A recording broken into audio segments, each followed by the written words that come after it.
भारत के रक्षा मंत्री राजनाथ सिंह चुनावी दौरे पर सतना पहुंचे। सतना के नागौद में उन्होंने चुनावी जनसभा को संबोधित किया। मंच से उन्होंने भाजपा को 24 कैरेट का सोना कहा। वहीं कांग्रेस पर निशाना साधते हुए कांग्रेस पार्टी को जंग लगा लोहा बताया। साथ ही भाजपा सरकार के 10 साल में किए कामों को गिनाया।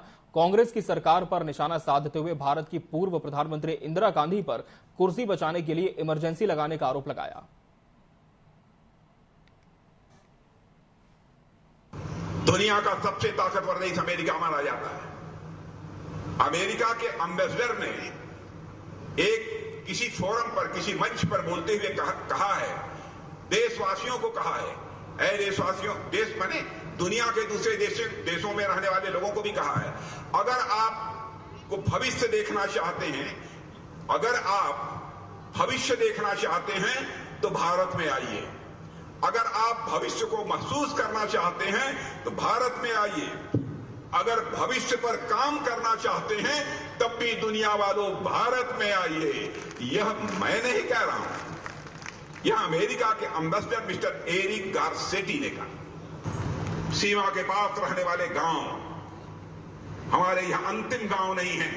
कांग्रेस इसे अपने देश का अंतिम गांव मानती थी, लेकिन हम सीमा के पास रहने वाले अपने गांवों को पहला गांव मानते हैं। बहनों भाइयों, पहला गांव मानते हैं। फायर राइफल्स वगैरह, फाइटर प्लेन बराबर यह दुनिया के दूसरे देशों से हमारी सरकार आयात करती थी, मंगवाती थी। हमारे प्रधानमंत्री ने कहा कि एक सिलसिला बंद होना चाहिए।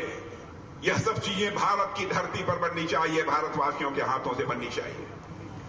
और 7-8 वर्षों के अंदर यह करिश्मा हुआ है। बहनों भाइयों, आपको आश्चर्य होगा, हम लोग पहले केवल 600 करोड़ रुपए की छोटी छोटी चीजें कुछ कमजोर देशों को भेज देते थे। आज हम फाइटर प्लेन भी भारत में बना रहे हैं, भारतवासियों के हाथों से बना रहे हैं। हम ब्रह्मोस मिसाइल भी भारत में बना रहे हैं, भारतवासियों के हाथों से बना रहे हैं। और केवल भारत के सेना के जवानों को ही मुहैया नहीं करा रहे हैं, बल्कि दुनिया के दूसरे देशों को भी हम ब्रह्मोस मिसाइल और फाइटर प्लेन बेच रहे हैं। मेरे बहनों भाई।